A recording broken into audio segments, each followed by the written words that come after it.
Chers amis, nous sommes toujours dans le cadre de notre débat avec Arnaud Dumouche sur une question très épineuse, l'apparition de notre Seigneur Jésus-Christ systématique à l'heure de la mort. Nous avons pu entendre Arnaud Dumouche dans sa vidéo-réponse nous donner un certain nombre d'éléments, des éléments ô combien précis et ô combien importants. J'ai versé à ce débat, parmi les multiples pièces qui ont été ajoutées, d'ailleurs, entre parenthèses, de très nombreuses pièces n'ont pas été utilisées par Arnaud Dumouche. Donc le débat, pour le moment, on peut dire qu'il est au début, hein, c'est l'ouverture du débat en quelque sorte. Je vais verser au dossier une pièce extrêmement importante tout de même. Lorsque l'on fait de la théologie, il faut y amener des références, il faut y amener des pièces bien précises.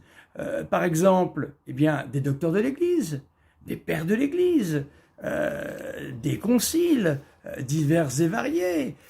Ça peut être les conciles généraux ou bien des conciles particuliers, provinciaux par exemple.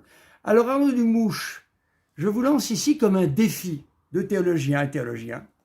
Voyez-vous, montrez-moi dans ce qui constitue la Bible référentielle de l'Église catholique depuis ses origines. À quelle page, à quel numéro se trouve ce que vous enseignez lorsque vous parlez de ce qui constitue pour moi une hérésie, de la vision systématique de Jésus lors de notre mort. J'ai d'ailleurs versé au débat une chose extrêmement importante. Vos arguments, Arnaud Dumouche, ne se trouvent nulle part. On a beau chercher partout, on ne les trouve pas. Où sont-ils? Voilà, une question parmi peut-être une bonne cinquantaine que j'aurai à vous poser encore. Montrez-moi, donnez-moi les références où se trouvent les arguments que vous avancez. Vos arguments théologiques ne se trouvent ni dans la Bible, ni chez les pères de l'Église, ni chez de grands saints considérés comme des docteurs de l'Église qui enseignent l'Église. On ne le trouve pas, ni dans les conciles d'ailleurs. Voilà, une réalité qui est factuelle. D'ailleurs, je vais vous apporter une preuve assez extraordinaire, puis c'est ce qu'on appelle une preuve ad hominem, c'est-à-dire c'est vous qui me donnez la preuve même de ce que je suis en train de dire, puisque celui qui vous interviewe, que vous appelez mon lapin, mon gros lapin, ou je ne sais comment, croit lui-même que votre argumentation, que votre thèse se trouve dans la Bible, se trouve chez les pères de l'Église, se trouve chez les grands docteurs de l'Église, se trouve également dans les conciles et a été répandue dans l'Église de partout. Quelle erreur! Et je vais vous en donner la preuve immédiatement en vous le faisant écouter.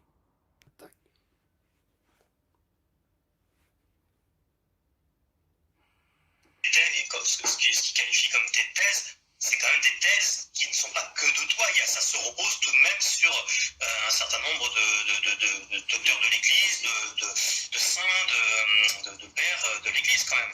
Alors pour être précis, quand j'ai écrit ma thèse que je n'ai jamais eue, j'ai pas pu la soutenir, je me servais trop du magistère. Donc elle est toujours prête, elle a eu l'imprimatur, mais il faudrait qu'un jour je puisse la soutenir publiquement. J'étais le premier. Je ne savais pas que le pape Benoît XVI écrirait ça, puisqu'il l'a écrit beaucoup plus tard. Je n'avais pas repéré non plus Sainte Faustine. Et donc, voilà, j'ai soutenu ça tout seul, un peu dans le désert, et puis ça s'est répandu. Pourquoi? Parce que ce qui était fabuleux, c'est qu'en disant qu'à l'heure de la mort, donc ce que Je vous salue Marie dit, priez pour nous pauvres pécheurs maintenant, et à l'heure de notre mort. À l'heure de la mort, tout d'un coup, quand tu regardes ça, que le Christ revient, ma thèse s'intitulait... Alors, nous voyons en fin de compte que lorsque celui qui est appelé mon lapin, l'intervieweur en fait dans ce passage, pose une question bien précise en quelque sorte. Où sont les lieux théologiques qui vont laisser apparaître cette thèse, cette soi-disant thèse? Eh bien, nous attendons avec une grande attention la réponse.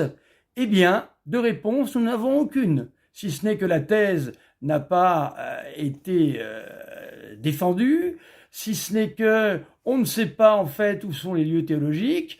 Donc nous sommes dans une brume digne des Bretons, je dirais. Hein. On est à Brest là, je crois. Je vais faire un court résumé de tout ce que je viens de dire en fin de compte, hein, pour reprendre un peu cette complexité et essayer de la simplifier.